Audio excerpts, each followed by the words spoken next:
What is going on, Earth 2 novice, enthusiasts, and everyone in between? Welcome to another episode of Earth 2 News. This is a very special episode. I'm going to be reading, basically going through a transcript almost of the new release of information. It's not quite a white paper. The white paper is going to be coming, but Earth 2 did put out approximately a 40-page document, and I'm going to be reading it word for word, as well as adding some of my opinions and interjections here and there, so you can kind of see how I'm digesting it mentally. But this is specifically for people who don't want to read it themselves, and also people who are interested in my take and my perspective on the information that's being dished out. Now, this is basically a roadmap that sums up not only what we've seen happen, what we can expect to happen in the next year or so, but also see around the corner a little bit and start speculating on what future developments we could start expecting from the Earth 2 team. Now, I did have to cut it up into 2 episodes because it is so long.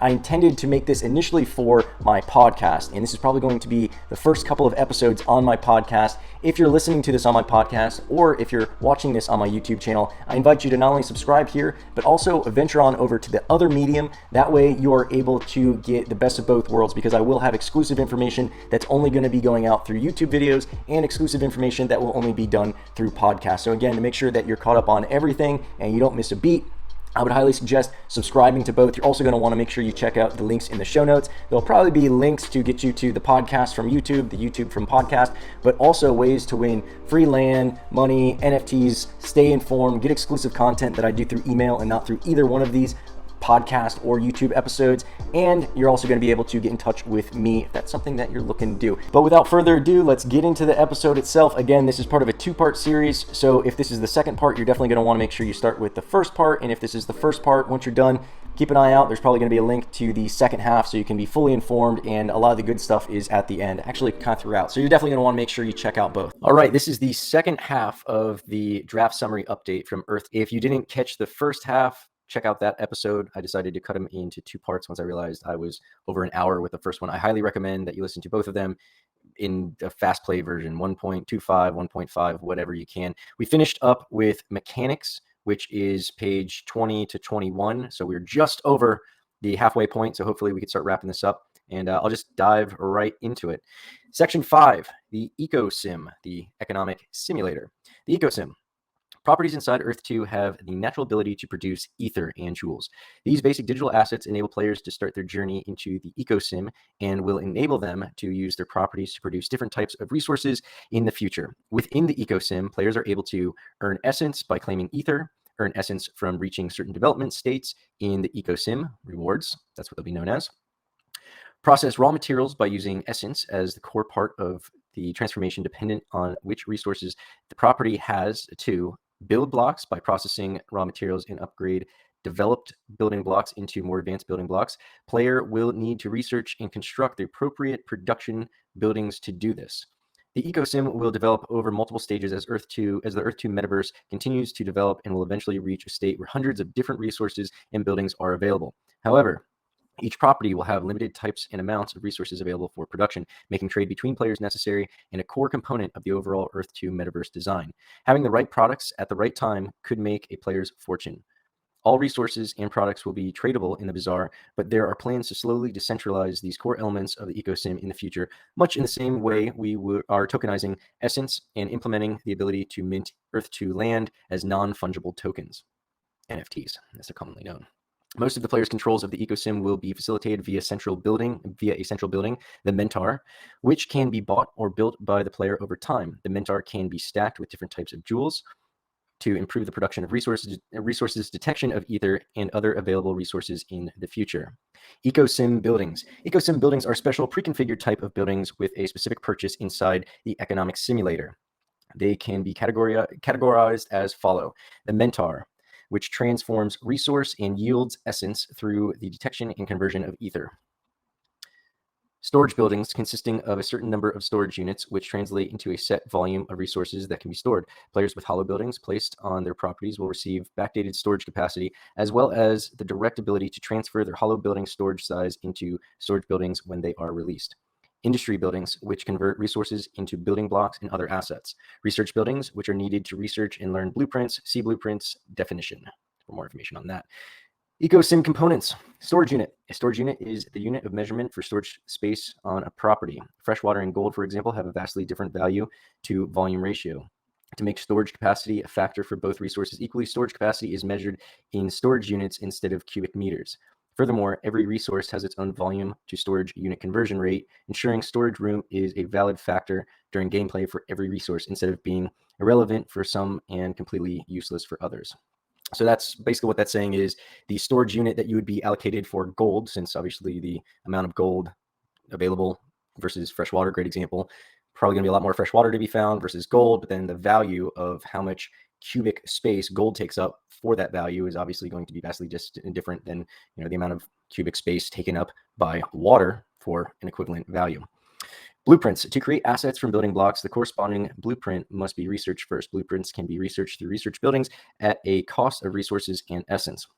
Assets. An asset is the umbrella term for singular finished products physically present on properties. Example would be a house, a drone, a marketing billboard, or a pen. They are created from building blocks through industry buildings and can be traded on the bazaar. Building blocks. A building block is a prefabricated part needed to create an asset. Example would be steel beams or bricks. They are created from resources through industry buildings and will be tradable on the bazaar. Player technology. So that's the next section, section 6. Player versus player. The expansion of PvP gaming inside Earth 2 is a major long-term initiative for the Earth 2 team. The metaverse should be built around gaming and 3D digital experiences, not the other way around. This is why the Earth 2 metaverse will contain familiar game-like ideologies at every possible point, whether it is for inside a game or not. Over time, Earth 2 will build a system which will allow developers and creators to link external games and experiences into the Earth 2 metaverse and become part of the ecosystem and the ecosystem. In 2021, Earth2 acquired the game and technology behind Drone, the game, and will use the technology to introduce building tools in the first 3D environments into Earth2, as well as the game itself to introduce the first official real-time 3D PvP game play within Earth2.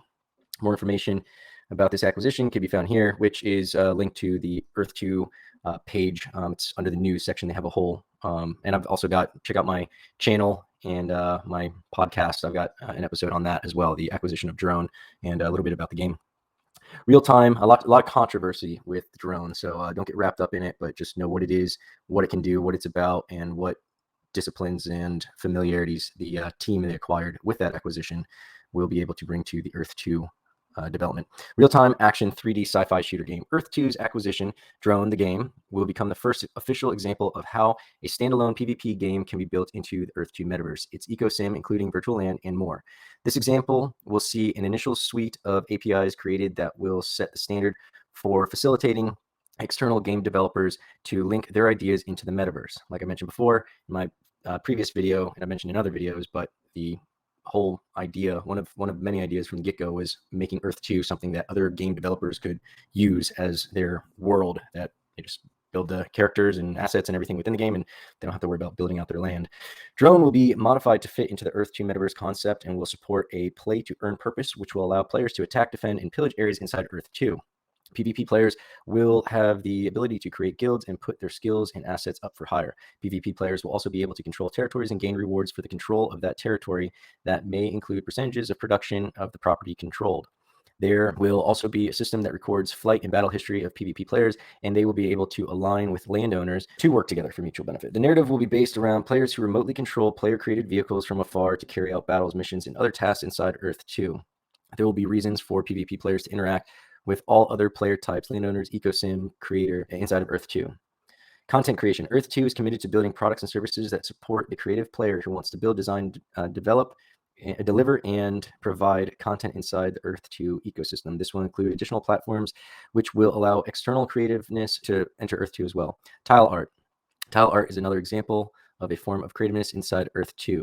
This form of creativity developed as a community-driven discovery and saw players collaborate to purchase tiles in close proximity to one another in patterns and designs that formed incredible styles of tile art over the Earth 2 map. And I've got a video, an episode rather, that goes over this. Probably don't want to listen to a podcast on it. So yeah, I would recommend the video on my YouTube channel.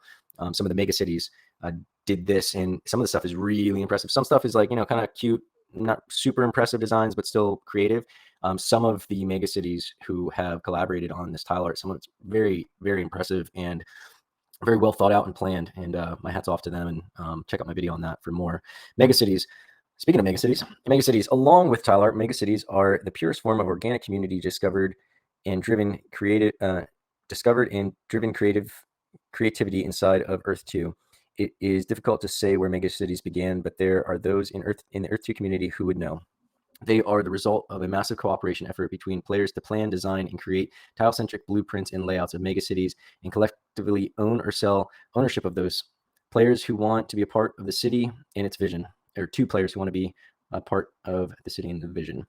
And I discussed this in megacities. Some have certain themes, some have roles already delegated to different members of the communities. A lot of them are on Discord. That's probably where I've seen the most well-known megacities and guilds kind of build around. Some guilds have multiple megacities that they've collaborated on in different areas. So check out my video on it. I've got links to some of the biggest megacities, and I talk about the guilds behind them and things like that. So definitely check that out. There are over 100 community-created megacities inside of Earth 2, many of which can be found over a number of different web pages and numerous other websites.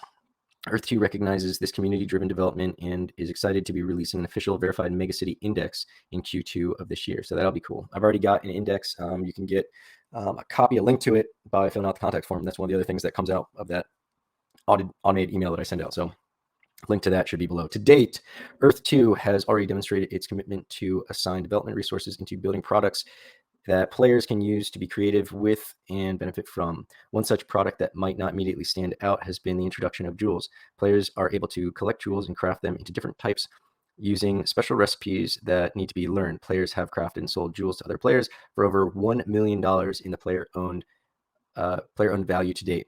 And I've made some of that money. I kind of was doing that not quite daily. I've fallen off, but I've made probably a few $100 at least just playing around with jewels and selling them.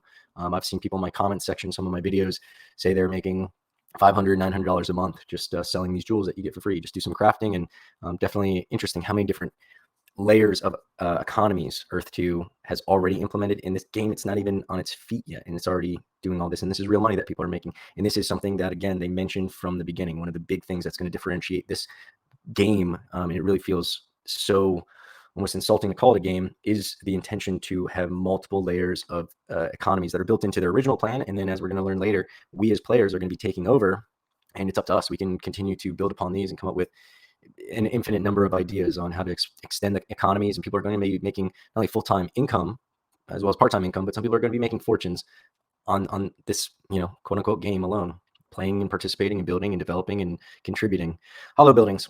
Hollow buildings are completely player-created 3D buildings and structures that can be saved as unique blueprints and placed on land to customize a property's appearance. Earth 2 developed and provided the hollow building editor as a tool players could use to make their own creations, and has been committed to the ongoing improvement of the product, releasing numerous updates and fixes since the original version. It is fun to play with. The stuff that I've seen people do is extremely creative. The hollow buildings that they've done are phenomenal, very, very impressive, especially since it's not a very advanced CAD computer aided drafting. That's what CAD stands for, CAD.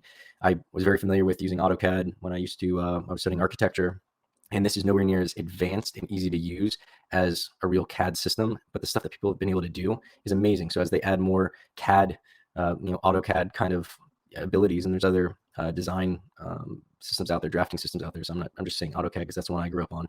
But as they expand those capabilities, this stuff is going to just go crazy. But if you see what's out there, you're like, how the heck did they build that stuff? Some of it's creative, and then you see the system that they've built it on. It's like, man, these guys are very impressive, guys and gals. Earth 2 is committed to future developments of the hollow building product, with plans to release a security implementation which helps to prevent the copy of player hollow buildings. We also plan to implement the ability for players to sell their hollow buildings to other players soon, which is something I predicted, and a longer-term goal to allow players to mint their hollow buildings creations on chain, making them a utility NFT. I called this months ago. Check my videos. That can actually be placed, used, and experienced inside Earth 2. I'm predicting when you go to mint it as when you turn it into the NFT, you will be able to, as the creator, decide how many versions of those blueprints can be replicated. So the Toll Brothers are a community development company down here in South Florida, and they make all these McMansions and really expensive houses. I don't see it being very far off where they start taking their blueprints and their engineering and they bring it to Metaverse, and they'll license out a certain amount for this design, and then you can have an official Toll Brothers house or whatever developer. Imagine, the Frank Lloyd Wright Foundation, or whoever has the rights to all of the Frank Lloyd Wright blueprints. his family, whoever's who owns that now. Imagine them licensing out X amount of Falling Waters or something. That would be a very interesting NFT project that we could see coming to metaverses. Official Earth2 social media platform. A large part of the metaverse is about bringing people together online. For this reason, Earth2 will be releasing its own official Earth2 social media platform later in 2022. This platform will include initial features such as encrypted calls/video calls, encrypted chat, walkie-talkie, photos, videos, file transfer, and more. Friends and follower system, user profile page, user gallery with full privacy, public photo/video feed, friends/following feed, upload video and video scroll section, augmented reality, geolocation photo, video/video drops. And I mentioned some of this stuff. I predicted it, and I mentioned it in some of my other videos about one of the videos I know that mentions it is part of my updated strategy. Basically making 3D metaverse photo albums that you can walk in and experience via VR, AR, desktop, whatever. Playback messaging, invisible data files, encrypted data that can be stored on your phone virtually undetectable. Invisible chat, encrypted anonymous chat that can be stored on your phone virtually undetectable. Contact storage, auto-link friends via phone number, and more. Once released, this social media platform will be expanded with motivation aimed towards Web3-centric features and will be positioned to cement itself as a free, non-intrusive, player-friendly, different, put in quotes, metaverse social media platform alternative. And with Web3, what's very inherent with that is decentralization. So we're probably going to also see, I would hope, a lack of censorship, which there are some problems with that, but I think there's more problems in abused censorship than there is in just free range cannon fodder and too much information. Tokenomics. We chose to go with a disinflationary model where there is a cap on the total supply of essence that can be generated. So this is going to be much like Bitcoin. There's a set amount of Bitcoin. Not all cryptocurrencies are necessarily capped off. Some, like Ethereum and Ripple and Doge, can create more. So there could be an inflationary event where more is printed, thereby the buying power of the pre-existing amounts is decreased. And you can argue, burning events and things like that. We're not going to go into cryptocurrency, but I, for one, with experience in cryptocurrency, I'm very pro anti-inflationary things set in place. So infinitely finite is one of the terms you may hear. Something that's infinitely finite there can never be more. Bitcoin is infinitely finite. There's going to be 21 million. That's it. Everything that's been lost in a hard drive in a landfill, or someone locked themselves out of their wallet or whatever, those will not be recovered. They will not be replaced. You cannot make more. It'll just continue to decrease the amount that's out there. When people lose them, they're careless with them. They transfer them to the wrong wallet and they can't recover them. They throw them away in a hard drive, whatever happens. So that can only increase the value of the remaining supply. There will be a total supply of 5 billion essence as an ERC20 utility token on the Ethereum blockchain. The game, so that is more than what's going to be in Bitcoin. But if you look at the total supply of a lot of these other projects, that is nowhere near what some of these, like you look at like Shiba Inu and Doge, their prices are so low because the available supply is so high. But again, I've got videos on market cap and cryptocurrency and stuff like that. So if you're not familiar with what I'm talking about, check out those other videos. The game supply introduces essence into circulation through land management income from the ecosim and rewards play to earn. It then takes essence out of circulation by establishing it as a resource that needs to be spent to play the game, a utility. So again, as I mentioned before, I mentioned in the previous video, what's the utility? That's a new kind of, everyone in crypto and especially NFTs, what's the utility? What's the value behind this? Why do I want to own this? Aside from this being a picture of a bored ape, what else do I get? Because if there's not anything behind that, as we're going to see with a lot of NFT projects as they implode and crypto projects, then there's no point in owning it. The value is going to plummet after the hype dies off. Bored apes, they give you access to certain events and social clubs and things like that. So that's what's behind, that GIF that everybody sees. It's just a simpler JPEG rather. Yes, while rewards are fixed essence gains solely tied to a player's immediate actions and accomplishments, land management income mechanics like ether evaporation are based on the amount of essence that is not yet circulated. This means the more essence that a property that is spent by players, the stronger the overall income mechanics will be. So this is meant to be circulated and spent, and it kind of makes it so that if you're involved in the game, you have to be putting the stuff back into the economy. It can't be hoarded as easily as what a lot of people hodlers do with crypto. So that also keeps it interesting because it keeps the cyclical economy going. As essence is needed to play the game, this mechanic is intended to provide the necessary starting capital for every landowner to start playing, and enough circulation of essence to support other players and activities inside the Earth2 ecosystem. By tying the strength of income to the yet uncirculated amount, the system balances itself. If the amount of essence circulated is too low, it will automatically increase. If it is too high, in danger of reaching the cap, it will automatically reduce itself. Together, the amount of essence needed to create a day's worth of resources being in relation to the average essence yield per tile or any given day, instead of it being at a fixed cost. The game and the tokenized currency are shielded from each other. The game experience is not dictated by the inherent volatility of the currency, and the currency's value can freely develop without a fixed value being suggested by resource costs during gameplay. So I don't want to go too much into this, but I know for some people that went right over their head. I mentioned this in other videos about when I was speculating as to there being, this is back when they first put that little $E sign next to our dollars, when we had just our US dollars in our account way back in 2021, the beginning of 2021, I think they changed it to $E from the regular dollars. And a lot of people are like, oh, it's turning into the crypto. No, I think there's going to be a stable coin, which is just like USDT or USDC. It's meant to be tethered to the US dollars they mentioned before. So that $E is going to remain equal to a dollar. Because one of the things I was saying is the danger is the volatility of cryptocurrency when they're trying to establish an economy. So they are basically going to make it so that there is the volatility, which isn't always a bad thing, but it's more for an investment. Like, you don't mind your stocks going up and down, you want them to only go up, but it would be really inconvenient if you're using the dollar to buy bread, and one day the bread is $3 and then tomorrow the bread is $10 and you're getting paid. Like, all the things around you would change too frequently if you're using stock prices to make purchases. So that's one of the reasons people feel that crypto isn't anywhere near its maturity yet, is because the volatility is still too aggressive for people to really start pricing things and using it as currency. But this is pretty intelligent, because we will have a stable coin via the E, or a stable tether, or whatever you want to call it, via the E, and we will also have Essence, which will automatically be in this now completely digital system. So you don't have to update the sticker prices of things in the supermarket, or wipe the paint you put on the car for sale and you got to double the price because the value dropped in half day to day. It'll all be automated, and it's pretty intelligent because it gives you the best of both worlds. And then also, by limiting the supply, it keeps it from, again, being overinflated, or it should decrease and mitigate a lot of the risks that are associated with those more volatile assets or securities. And I can go into this in more detail in other videos. I probably do, but just to kind of let you know, this is all very intelligent. This is very well designed. In the near future, I wish our governments were like, or I wish our countries were like this. In the near future, additional reward, and they will be in the future. In the near future, additional reward and income mechanics will be added to supplement the basic supply, and add more options for players that might want to take different approaches towards obtaining essence.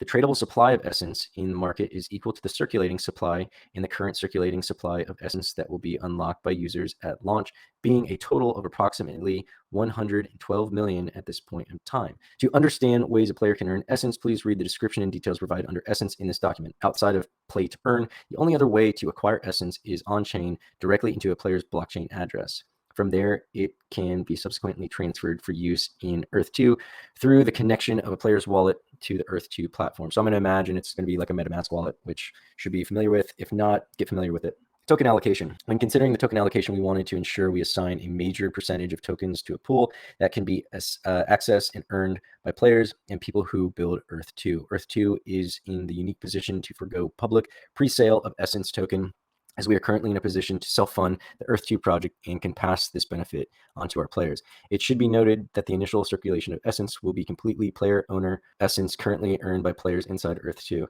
This total sits around 112 million today. Team allocation tokens will vest over an extended period of time and be released in small increments, meaning the majority of the external trade of Essence will be player-earned tokens from inside Earth2. This decision was made to put players who remain dedicated and spent the time earning essence in control of the initial circulating supply. So what this means is, in some projects, the employees or the team members of the projects are given shares or tokens or whatever.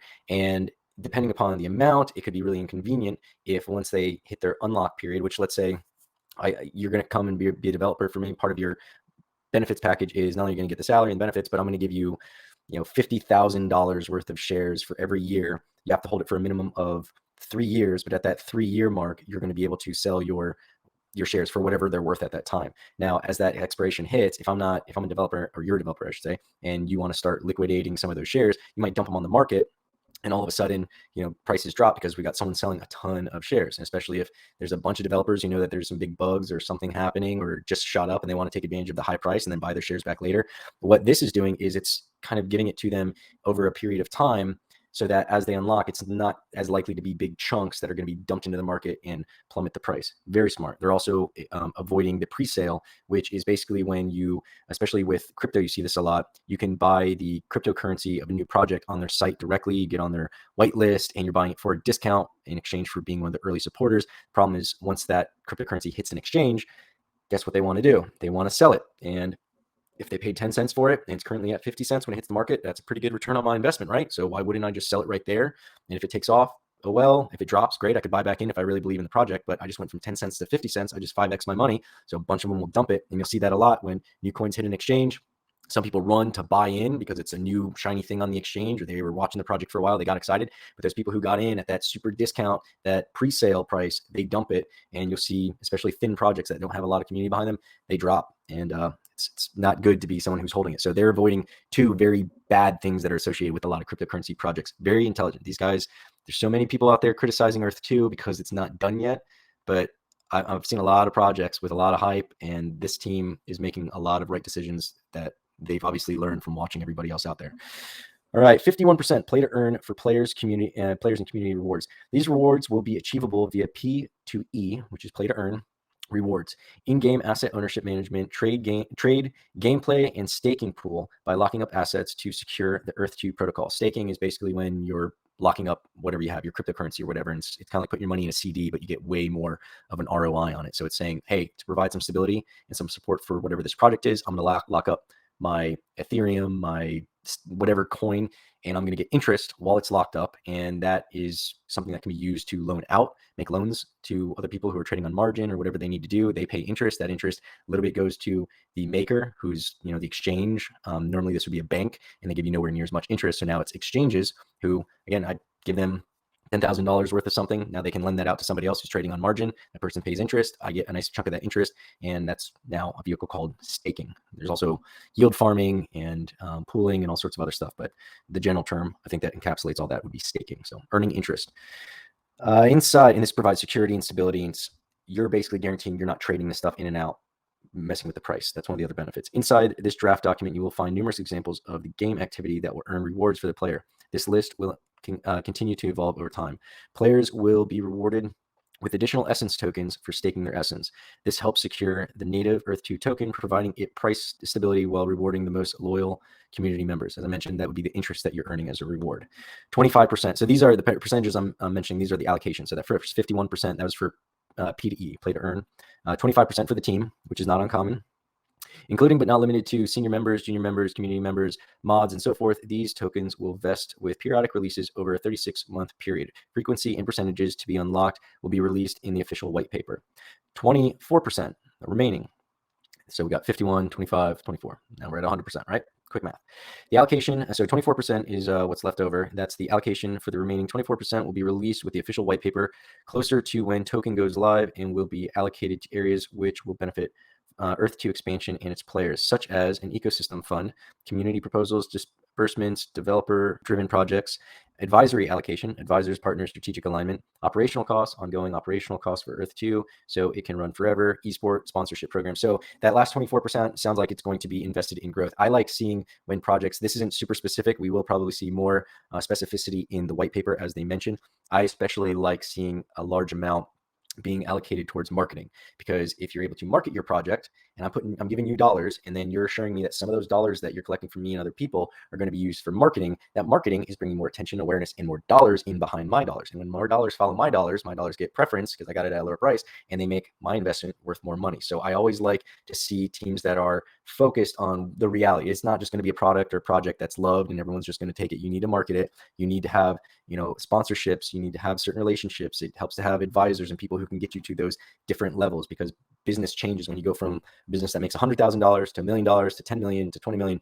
The game changes, and what worked, the marketing plan that worked at $1 million doesn't necessarily work at 10 million just by throwing 10 times as much money into it. There is a law of diminishing returns that apply to a lot of strategies. So I like that they're being very realistic. Now we're getting to the DAO, and this is something that I'm very excited about. I'm actually looking to start a DAO. I'll probably tell you guys more about that. But DAO, After we have successfully launched the Earth2 Essence token, we will focus on providing the process of minting tiles on Earth2 into NFTs, which will in turn serve as Decentralized Autonomous Organization DAO. That's what it stands for, DAO, governed by owners of land inside Earth2. Each Essence token will also provide a voting right inside the DAO, but a lower voting ration than Earth2 land tiles. Land tiles will be claimable for ER721. So I mentioned that in the first video that I thought they were going to be using ER721. I guess that's what they're going to use for the land tiles. And then well, whatever. So they're using both ER721, as I would have thought, and then ERC20, which is very common, not a wrong move. So land tiles will be claimable for ERC721 tokens minted on an EVM compatible network. This will allow users to the opportunity to mint an immutable asset correlated to their tile. This will be the first step of fully integrating land tiles on chain. Holders of these NFTs will be able to participate in governance decisions brought up for voting inside the Earth2 metaverse. Holders will be able to submit DAO proposals and will be able to vote on those proposals as well. A higher level of detail will be released about the Earth2 land DAO closer to this process going live, but some high-level details are offered below to give players an idea on what type of voting rights their land tiles will give them. Every player inside Earth2 will have the ability to vote whether they own virtual land or not. However, owners of land will have much higher voting rights and voting power. Tier 1 land will have more voting rights than Tier 2 land. Tile owners will have 5 different areas they can cast their votes. They will be able to vote themselves or assign vote to another player. They will be able to vote once with their full voting power for every voting issue raised inside each voting area. Each tile owner will be able to vote on Earth2 voting issues on a global scale. Voting issues located in the country the tile is owned for country-level voting issues. Voting issues for the state or territory the tile is owned for state/territory voting issues. Tile owners can assign voting power to one megacity and vote on megacity voting issues. Tile owners can assign voting power to one guild and vote on guild voting issues. So that is very interesting and exciting, and I'm sure that's just the beginning of what they've got planned for that, because I knew that they were going to implement a DAO. They've expressed that this is going to be a for the people, by the people kind of project. They want to give us control once they've got the machine going. So a DAO makes the most sense. If you're not familiar with DAO, I've got episodes and stuff you should check out. Roadmap. This roadmap provides an indication on when Earth2 expects to deliver various features and technology developments into Earth2 as it is presented with previous updates, developments. We expect future predicted developments to include more than what is listed in the document. Some features have intentionally not been listed. Some features listed in the coming section may be scheduled for earlier delivery, but we have chosen not to display when that delivery is to be expected. Some descriptions inside the roadmap are intentionally vague due to confidentiality reasons. And I've talked about this in plenty of videos. There's a myriad of reasons I'm not going to get into, but it describes a lot of what's already been done, going from the November 2020 release when it officially launched. At the time of this recording, we are in towards the end of February 2022. So I'll breeze over some of the stuff that we've got to be expected, but I invite you to check this out. This is page 38, so we're right at the end. So customizable referral codes, which we already have, the 7.5% discount for the tier 2 holder. So if you use my referral code, for instance, since I was ground floor on Earth2, instead of just getting 5% back, you get 7.5% back. So added reason to use that, and that'll be below your screen, or if you're listening, it's going to be in my show notes. I highly appreciate people who use that. Introduction of Ether heat map, progressive release of locked countries, which I mentioned in a previous video, progress update on resources, first winners of the egg hunt 2022, the second egg hunt. I was very happy. I love bragging that I was very grateful to have found one of the NFT eggs from the inaugural Easter egg hunt. Now they're just calling it the egg hunt, dropping the Easter, whatever. And marketplace update for bot protection, preventing bots from getting into the marketplace and messing stuff up. Ongoing problem is those damn bots, those pesky bots. Later on in Q1, we've got a bidding hub, 2 major updates: player-to-player bidding, new leaderboards, EPL flagging and removal function. So I guess if you got an inappropriate or maybe copywritten name, people can challenge it and say, hey, you took an EPL name that's actually my very successful YouTube channel or my business or whatever else. I'm not going to, pay your ransom for it. I'm just going to flag it, show that I have rights to it, and Earth2 is going to kick you out, I'm assuming.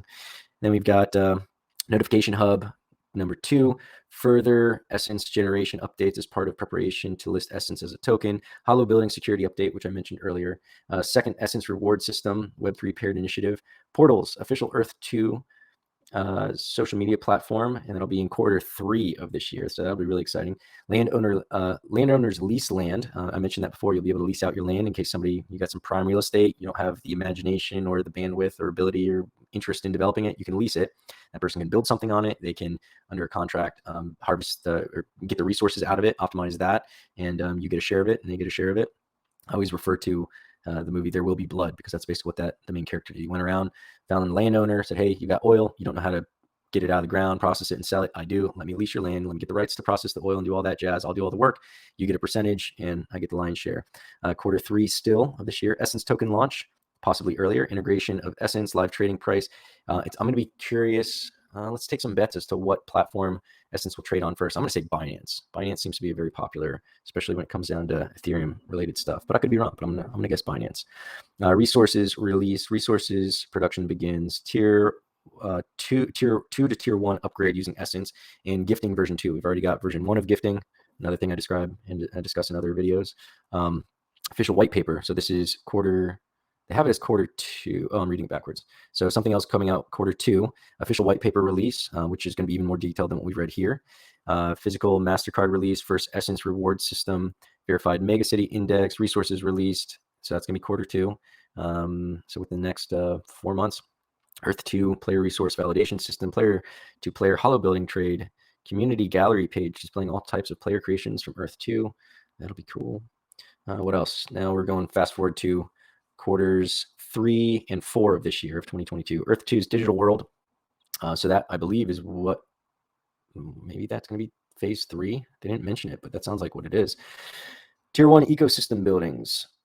I'm sorry, Tier 1 eco sim buildings, global scale 3D egg hunt. That will be fun. So yeah, I think this is Tier 3 stuff, or phase 3 stuff. This is when we're actually going to be able to get onto Earth2. E2 launcher, vehicle ship creator, Earth2 land NFT claimable on ERC 721 tokens minted on an EVM, which we just got done reading towards the end there. And then Earth2 down. This is again Q3 and Q4. Now from here on, they're not discussing a certain timeline. So I'm sorry, that isn't phase 3. So that stuff is all still phase 2, because they got phase 3 down here at the end. But without a timeline, still timeline, but no dates or quarters mentioned. So we can, as they mentioned, it could be earlier, could be later. This could be 2023 and beyond, or it could be something that they're just going to surprise us with in 2022. We've got Earth2 PvP. I imagine that's going to coincide with the drone game being launched. And it looks like that was planned to be Q3, Q4, because you got the ship creator. Once we got the ships created, we should be pretty close to playing with them, right? Holodecks.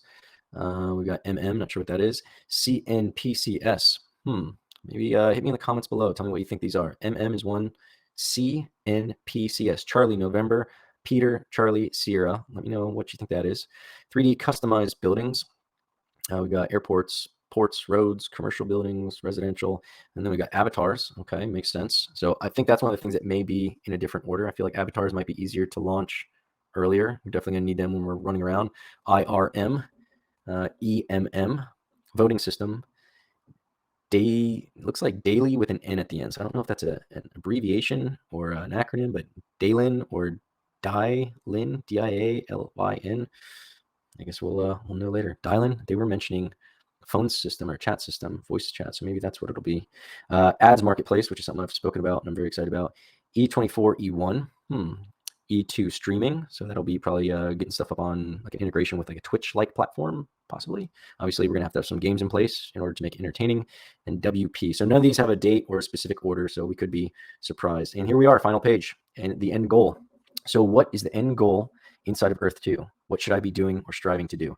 First of all, long-term, you should be looking to create your own space, a space where you can escape and feel happy, where you can look at the digital things you own and the things you've created and reflect on what each one is and how you came to acquire it, how they make your space into what you want it to be. For others, Earth2 will be a place to flex, to play the game and not only collaborate, but to compete with others, to be better than the next player and to have more than the next player, to be one step ahead, to show off their trophies and designs and travel Earth2 in style, to have a visual aura around them which speaks volumes of their presence. It will be a place where all players who believe in the metaverse and the value of digital and virtual items and worlds can come together with a common understanding and a common ground without needing to say a word. Web3 has given a glimpse into what commonly what commonly accepted value lies in the virtual and digital goods, and Earth 2 will become an axis which brings all such things into one place, with the ability to build, display, hold, use, link, discover, experience, all which solidify the value and worth of everything that exists within Earth 2. It will be a place where a player can start from scratch without land, without assets, by simply creating a free account and putting in some dedication, time, and effort to make their way. It will become a place to conquer, avenge, ally, trade, build, play, fight, create, express, connect, and so much more. Because of all of this, traditional commerce will follow. People and businesses will create 3D environments inside Earth 2, not only to sell digital wares, but physical wares too. People will advertise, hustle, bustle, and suddenly we will have a buzzing world, but a world where the extraordinary can and will happen every day. A place where the virtual you can live forever. A place where the virtual you can live forever. No, that doesn't sound right. Would you like to join us? We are creating a second Earth, Earth 2, a geolocational metaverse of the real world, in a place that will transform into things we have not yet envisioned. Earth 2, the people's metaverse. Player, thank you for playing. All right, so that's it. So that's 40 pages. Thanks for enduring it. 2 episodes. Congratulations, you made it through. You survived. I will probably do a summary, maybe of some of my thoughts once I've digested and played around a bit more. I've been trying to dig into, find time to dig into metaverses and just kind of get an idea as to what opportunities there are, stay on top of what developments there have been. And I've got a lot of exciting stuff. I'm locally here with some businesses. I also do business consulting, among so many other things.